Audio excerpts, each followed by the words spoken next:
Patingin, Aya ba yung dahilan bakit wag daw mag-octopus? Oh. Hindi, octopus nga. They're friends. They're telling you to take these vitamins. Take this candy. No. It's not made of octopus. Like You're, crabs? hindi. They're just telling you to take these vitamins. Mm. Which ones? It doesn't mean that you're eating the octopus. Strawberries? Yes, there's the strawberries. Mm. Diba? Ayan tayo eh. Kaya pala nagagalit agad, wag daw kumain ng octopus.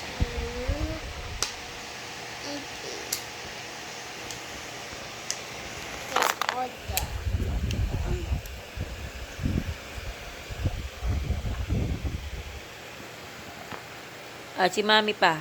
This is not strawberry. Ano nga, flavor nga yung strawberry. Strawberry is not octopus. Octopus not strawberry. Oh, you try. You try nga. It's not an octopus. Vitamins. Octopus? No. Oh, mommy.